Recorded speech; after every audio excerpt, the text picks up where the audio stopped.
Hello and welcome everybody to the Poker Fuse podcast. It's January 23rd, 2020. This is episode number 39. I'm your host, Mike Gentili, along with my co-host, Nick Jones. This week on the podcast, PokerStars has begun introducing a new feature called side bets. Currently only available to select customers in certain jurisdictions. We'll tell you what it's all about and discuss its similarities and differences to other features offered in online poker. It's the start of a new legislative season in states across the U.S. We'll get you up to speed on which states are considering legalizing online poker so far this year. And finally, a new batch of online poker tournament series have been announced for the start of the year. We'll touch on some of the highlights and discuss the trending popularity of freezeouts as a format for both live and online poker tournaments.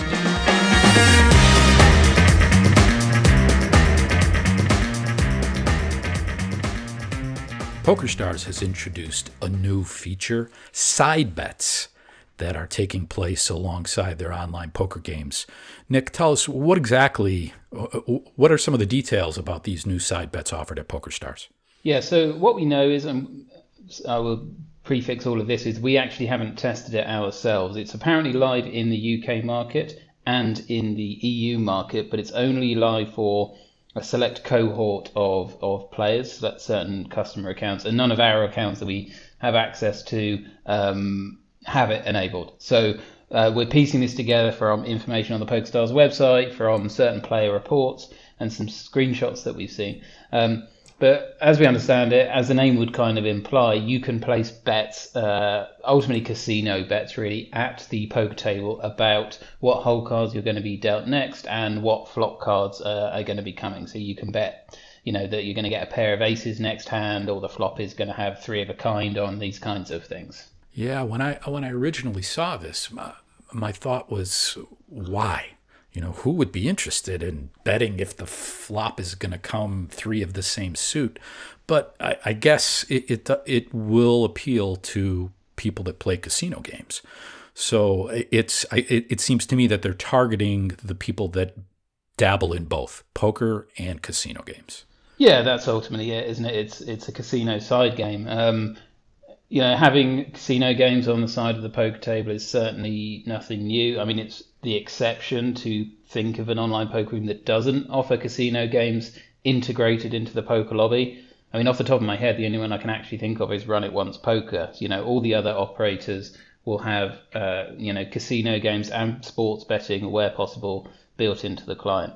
That could just be, so the PokerStars lobby has for years had a casino and Vegas tab for slots, Vegas-style slots, and a sports betting tab.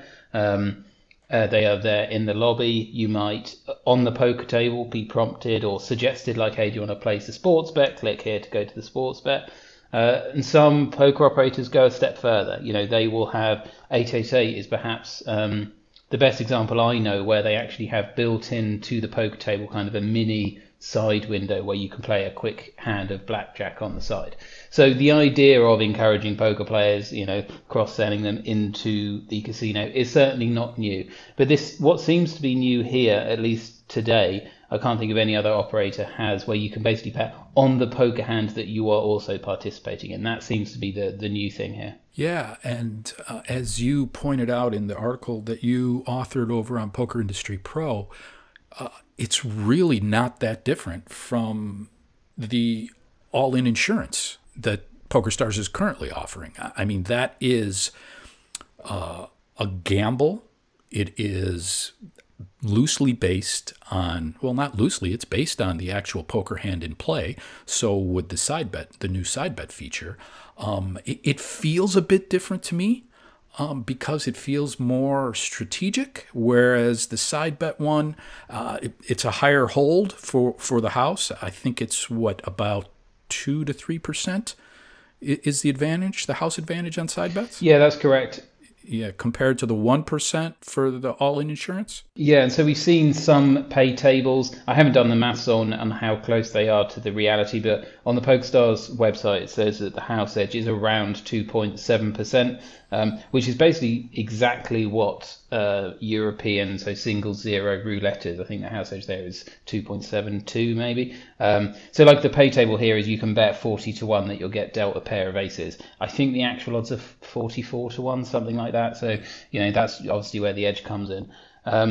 Yeah, and you're absolutely right. Like, I think, PokerStars' motivations for doing this is the same in that it's giving people with a real money gambling wallet lower friction reasons to gamble on a house-backed game. That's definitely it. But as you correctly point out, with the all-in insurance, there's definitely strategic reasons that you may wish to take it. There's still debate going on about whether if you're a serious poker player, you would ever take all-in insurance. Some people say, if you're taking a shot at higher stakes, it might be worthwhile.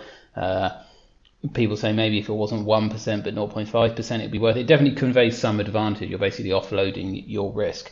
The side bets is just, it doesn't impact your poker hand at all. It's just a straight up kind of bet. It just happens to be really, associated with the hand of poker that you're playing. Yeah, I think the biggest difference between the two is that the all-in cash out directly affects your stack, whereas the side bets does not, because that money that is used to wager on those side bets and that is won from those side bets goes directly into your account and not to your stack at the table, correct?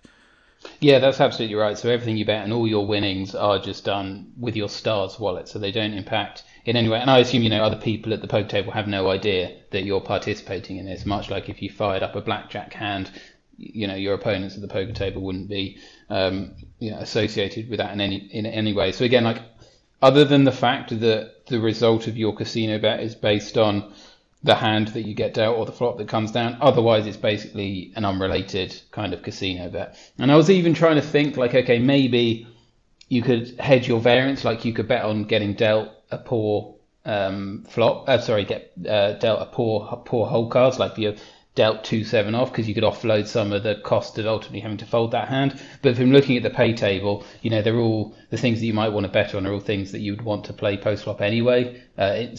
Play from the flop anyway. So like pocket pairs, suited aces, these kinds of things. So I'm not even sure if there's anything there strategically you could do. Is there anything interesting from any other interesting aspects of what actual wagers are allowed? You had just said that a majority of them are things that you would want to play post-flop. Is there anything that jumped out at you when looking at what's offered? No, I mean, that seems to be it. The whole cards, then again, you can bet on what comes on the flop, so it can be a straight flush flop or a three of a kind flop. But again, they don't really seem particularly relevant, I guess, to the actual poker hand at play. I think perhaps the most interesting thing is that again, it's integrated directly at the poker table, so it's there next to the dealer hand history, your notes and statistics. That little pane that you get in the bottom left hand side, it's a tab on that, so it's right there. There's no extra pop-up, nothing like that. And in that tab you can see a history of your bets, you can see your Stars wallet balance. And you can also apparently do auto betting. So you can say, okay, I want for the next 10 hands, I'm going to bet on getting a pair of aces. And you can set a kind of stop loss on those bets, and you can set a maximum win, or you can just set X number of hands. But that is apparently built in, although in the screenshots we've seen, I'm not quite sure where that functionality is based, so maybe that's not quite live yet. But that's the only other kind of piece of information we could glean.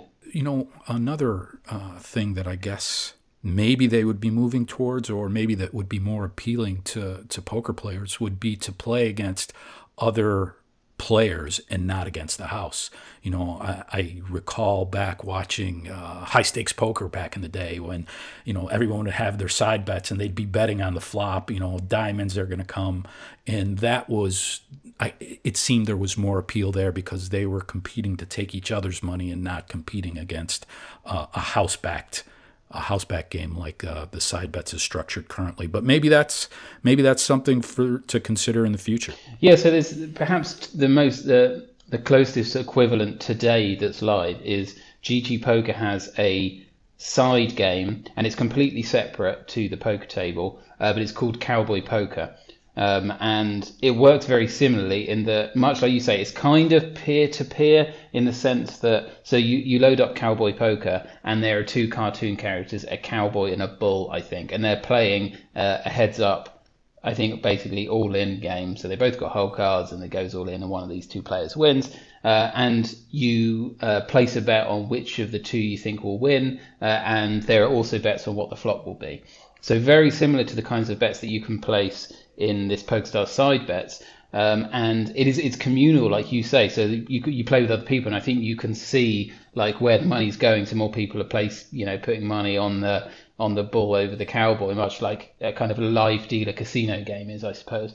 But it's completely separate. So kind of what you're describing there marries the two things. So like, yeah, why can't you have it so that everyone who's folded pre-flop, you can bet on who's going to win the hand? I suppose that's going to open up too much opportunities for collusion, though, isn't it? Yeah, I remember high stakes poker. Like they had their prop bets, and they would keep track of them on paper, and it would be like, okay, if the flop is all diamonds, then that's an ongoing bet that maybe Phil Ivey would have had, or maybe Doyle would have, straights, any straights or any flushes, and depending on what the flop came, each person would then get the win for that particular prop bet, and they would, owe that other person money. It was completely independent of the pot. It was also completely independent of the stacks on the table. It's funny. So I did a thread on Twitter about this PokerStars side bets and was getting people's feedback on what they thought of the new feature and stuff. And I also asked if people are aware of this kind of thing happening where people could place bets on the hand going on in online poker. And someone replied, I think it was Ike Haxton actually, replied to me and said he remembers back in 2004 that Party Poker had a feature very similar to this, where you could bet on like an all red or all black flop. But he said that the feature, this was fascinating to me, as he recalls, the feature didn't last that long because players would sit at full ring PLO tables, share whole cards, and with the card removal effect, be able to gain an edge on the bets. If you're all holding more clubs, then you get a profitable situation, basically card counting that there's going to be an all hearts flop, and so that feature was pulled. So, well, the way to remove that potential angle would be to have it peer to peer and not against the house. Therefore, the players have no advantage to share whole cards, I guess. Well, no, I guess they could if there was somebody at the table that wasn't participating in the prop bet. Yeah, you could still team up, couldn't you? Yeah. Well, it'll be interesting to see how this progresses, if it's accepted regulatorily. I think that it should be fine. It probably falls under the same regulations as other casino games. So it'll be interesting to see how this progresses.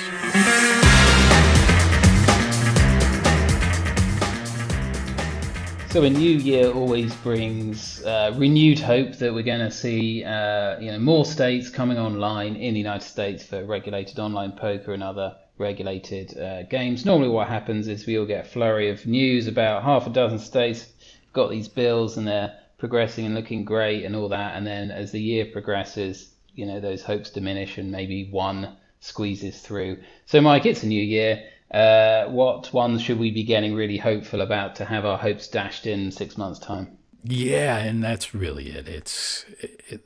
It's pretty much throwing stuff up against the wall and see what sticks, and usually nothing sticks.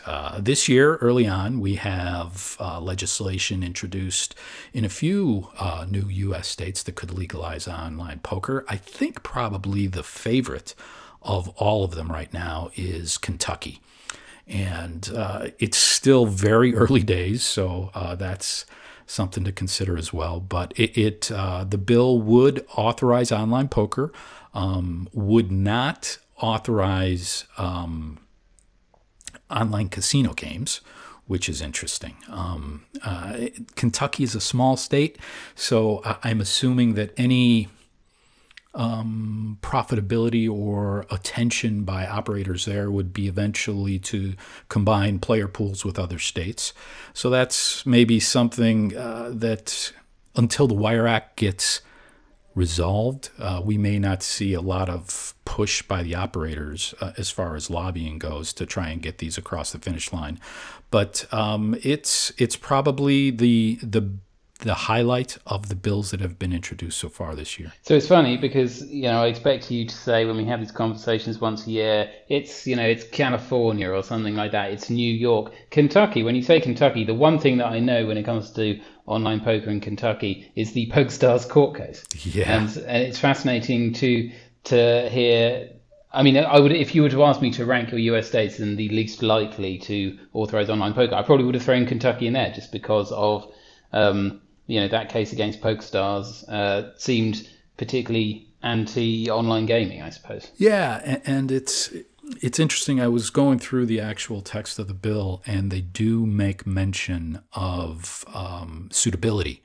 And while that suitability is not addressed in great detail, the bill as it stands currently, which could change if it does make it through to be a law, specifically states that someone that has been convicted of a violation of UGIA in 2006 would not be eligible. And I think probably the key word there is convicted, right? So which is no one. Right. So while it maybe plays some lip service to those looking to have some kind of bad actor clause, in reality, it's not. Okay, so Kentucky up there for 2020. We must have New York must be in there, right? New York is there. So just to give listeners a bit of history, New York is notorious for their politicians coming out saying, wow, online gaming, online poker, we got a great chance this year. We've got all the votes. We're going to make this happen. And then it's just bull crap. I mean, really is what it is. I've grown so tired of listening to the lawmakers in New York because you can't believe a word that they say. Probably not unlike other politicians everywhere else, but it's particularly frustrating, I guess, to see other people putting their stock and faith in what's coming out of New York. This year, could it be different? It definitely could be different. And I think probably seeing that last year we had Pennsylvania come online, we saw Michigan at the end of the year pass their law, we saw West Virginia. I think that's building up some hope. And couple that with sports betting, which has removed a lot of the objections, I guess, to online gaming. And there is a real possibility we could see New York do something this year. And we're also just seeing, how much tax revenue, is being generated from iGaming. I can't remember the numbers now, but I was reading the PokerFuse article from earlier this week about how much revenue has been raised in Pennsylvania, both from online poker and, online sports betting, which is much larger. It's the more states that do it and have these revenue figures, the harder it is for, you would think, other states to be ignoring. Right. And what makes that even more urgent, I guess, for states to pass online gaming laws is when the neighboring states do. Because then what they see is that their citizens, their residents are traveling, going across the border to spend money to give neighboring states tax revenue when they don't have the law on the books to be able to collect that revenue themselves. So that is definitely a factor in the state's motivation to get these bills passed. Okay, so we've got Kentucky, a surprise hopeful for 2020. New York, once again, going through the same steps, but maybe this time there's just enough to get it over the line. Is there anyone else we should be paying attention to? So the other one that may be, I guess, more surprising than Kentucky is the state of Nebraska. Yes, Nebraska. The legislation there is called the Game of Skill Act. And while it's not specifically for online gaming, it would legalize games of skill with no particular prohibition on offering the game over the internet. They do specifically mention poker as one of those games of skills. But currently, I can't say that I have a real good read on the likelihood that this bill is going to make it through into law. And does the state have any kinds of legal bricks and mortar gaming at all? That's a good question. Nebraska, I would say probably not. I don't know off the top of my head. I would guess if anything that they have, it would be perhaps tribal, maybe charitable games. Yeah, I'm not sure. I'd have to look into that, but they're definitely not known for as a land-based casino destination in the U.S.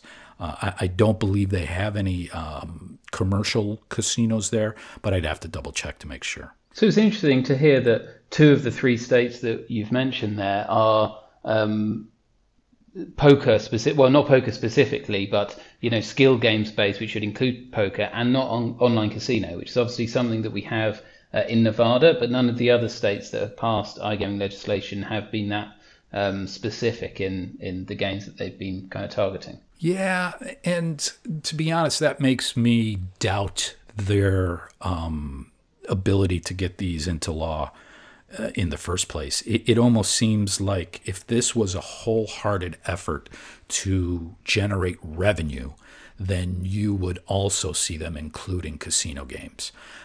They're coming in states that don't have land-based casinos, so perhaps that is the reason.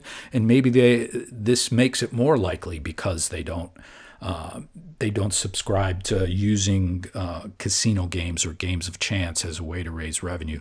So it potentially could be a positive sign as well. I guess we're really going to have to wait and see. It's very early days. This is not anything that is unusual for this time of year. New legislative sessions open up and all kinds of proposals are put forth. These just happen to be the ones that are out there this year so far.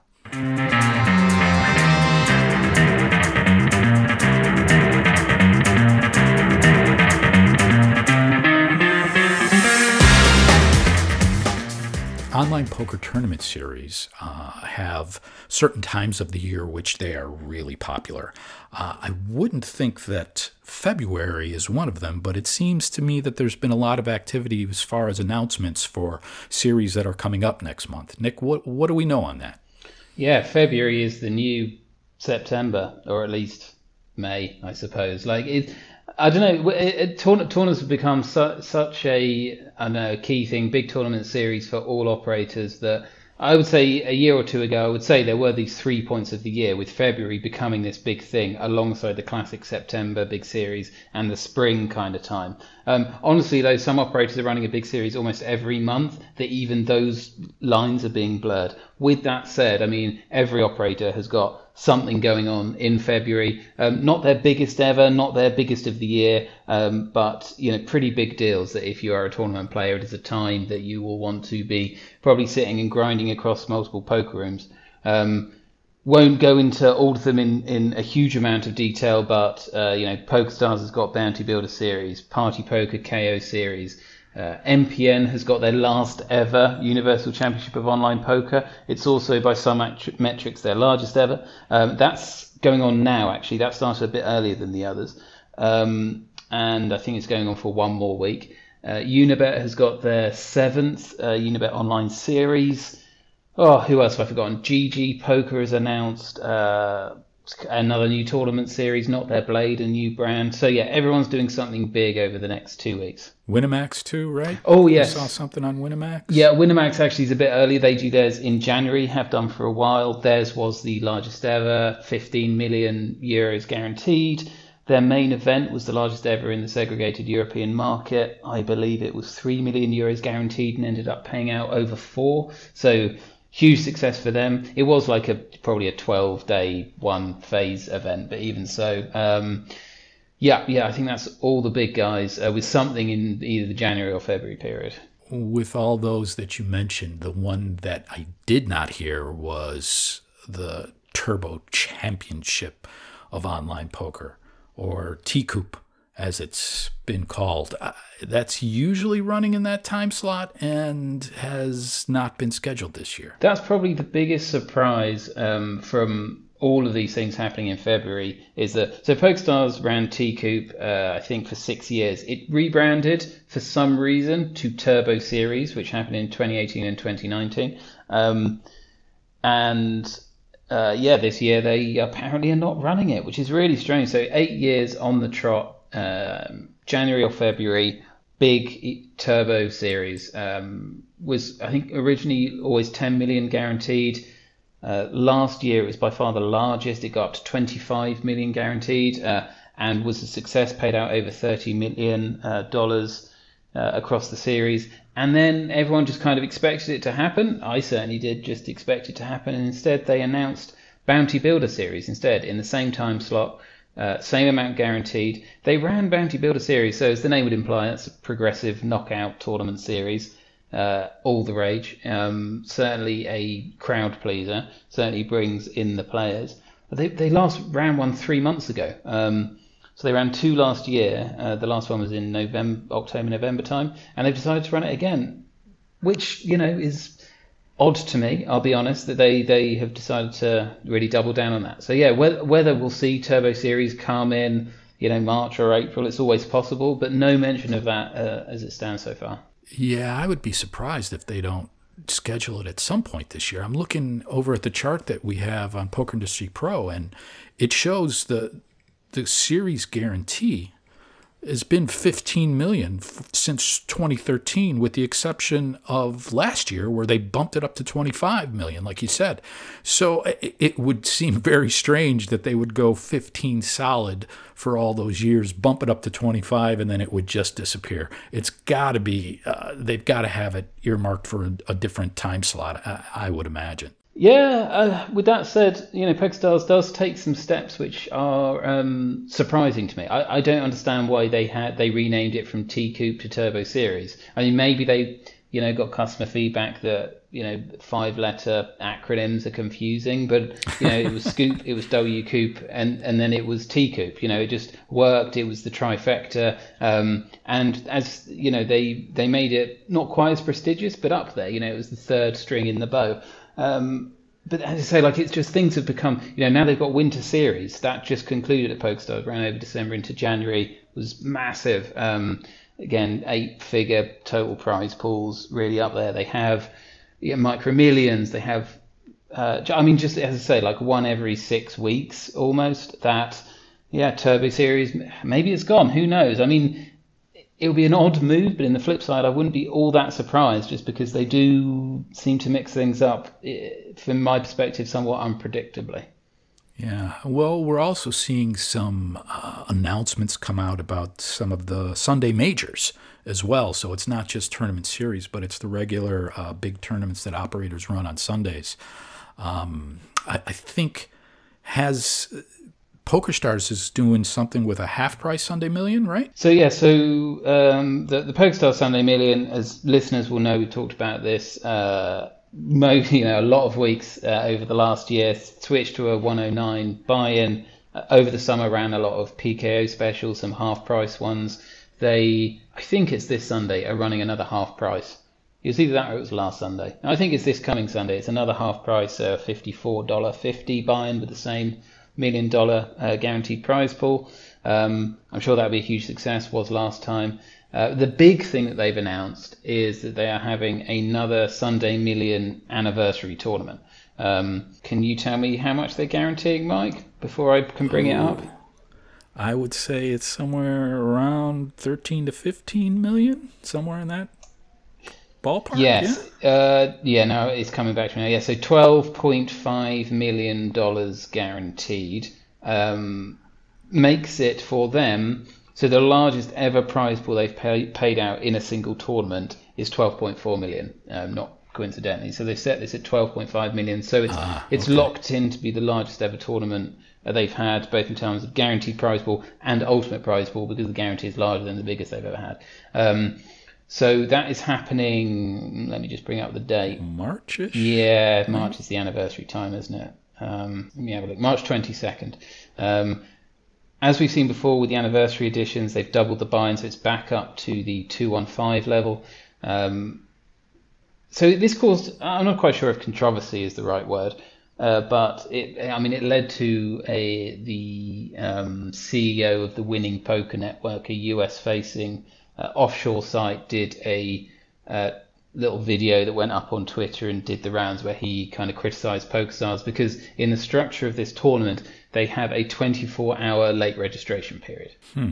Okay. And what does he take exception with? Well, so I mean, I guess I don't really know. I think it's just long late registration periods are somewhat frowned upon in some circles because I guess from a player's perspective, and people make the assumptions from a recreational player's perspective, often without actually asking recreational or casual players, but people make the assumption that they don't like that because they want to sit down, spend their $200 and know that everyone who's playing is playing. And more and more pros don't join over the period of, a really long late registration period. I guess that's the general criticism of large late registration periods. Well, excuse me if I yawn over that one. I mean, right, so it's 24 hours off the cuff sounds a bit absurd, but the reality is that ultimately what it is you can buy directly into kind of day two, I suppose. So you can skip the first day and buy directly. And I think the main standout thing to me is that they're running a tournament with a $12.5 million prize pool, which only has one day one. Right, that's the key thing. They need to get 62,500 entries to a tournament that has one day one and one day two and one day three. Now, okay, you can buy in and basically enter straight into day two, but I'm not even sure if that's strange. The fact they're doing that. So the only tournament that's ever been bigger than this is the Party Poker Millions Online, which has run twice. It had a $20 million guarantee.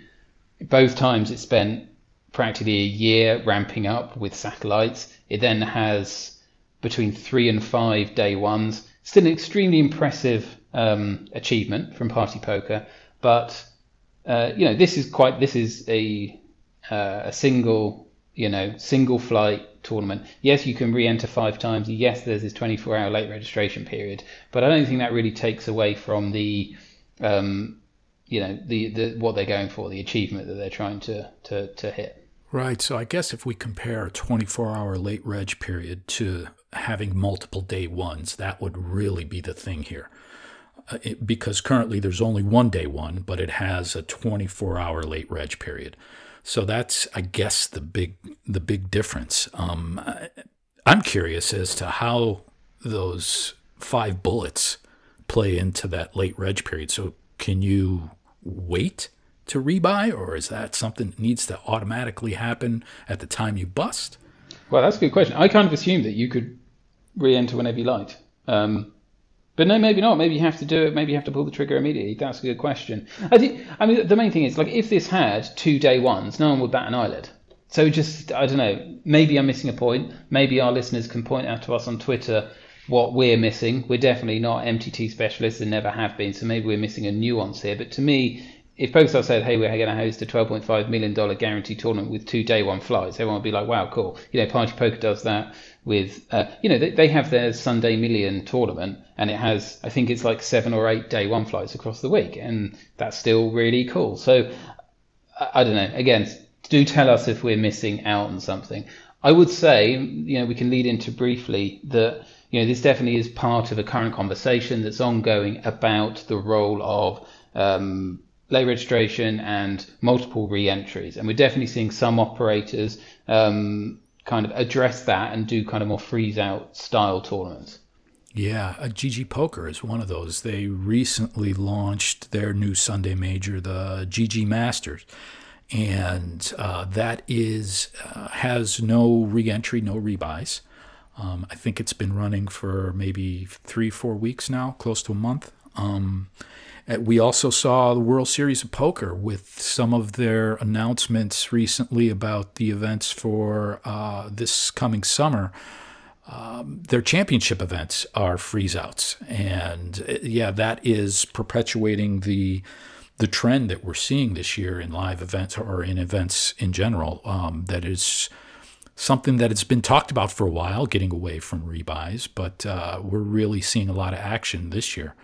Yeah, and I'm not sure how much and certainly in my mind, a lot of this I saw through the eyes of Daniel Negreanu, who tweeted a lot at the start of this year or late last year about I'm going to put words in his mouth here, and I'm ad-libbing a bit, but ultimately, almost ethically or morally opposed to rebuy tournaments. And I believe he said that this year he would only enter Freezeout tournaments. Did you see that? Yeah, I did. I saw a tweet where he said that he was considering only entering Freezeouts in 2020.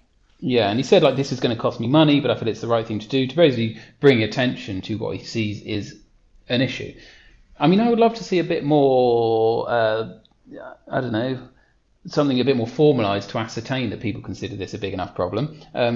Often when I see conversations, again, people are making this assumption that casual players don't like it, but it's the pros who are saying they're the ones who are going to, I don't know, not play any or, against it. So, and again, I definitely feel like I'm wading into a conversation that I don't have enough nuance to come in strong on. But what we can say is that this was Daniel's position. He is an ambassador since November, December of GG Poker, and then GG Poker came out with their, our Sunday flagship event is going to be Freezeout, no re-entries. I think the buy-in is around $150, $300,000 guarantee, which is really ambitious for the network. They've had huge success with poker tournaments over 2019, but even so, running that regularly, and they've committed to running this for the whole year because they have a year-long leaderboard race, and the person who wins it, the person who gets the most points at just playing the GG Masters on a Sunday, will be offered an ambassadorship with the network, which they value at $500,000, I believe. So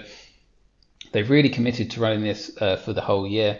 And as you say, the WSOP, which you kind of think like Daniel Negreanu and that crew that he rolls with, definitely has the ear of the WSOP, and I'm sure their kind of feedback was taken into account, where you definitely had the WSOP look to address those criticisms, and definitely kind of allay any fears that maybe the main event would become a re-entry or a rebuy over time.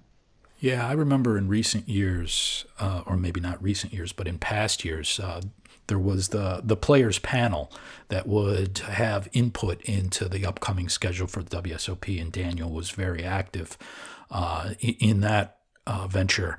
But I'm not even sure if that still exists. But yeah, it definitely feels like he's had some influence on what's happening. And this is a debate that's been going for a long time in poker. The big knock against rebuys is it disadvantages the recreational player who shows up with one bullet because, hey, they just knocked out this world-class player and they're feeling all good about it, and boom, he's right back at the table again. Well, it'll be interesting to see, this year if this kind of conversation continues. Definitely PokerStars are moving in the other direction. As we say, like their Sunday Million is 3 re-entries, their anniversary is 5 re-entries with a 24-hour late registration period. Party Poker definitely seem to want to do, more freeze-out events, and then GG Masters with their Sunday freeze-out. So we'll see this year whether that's a trend that continues.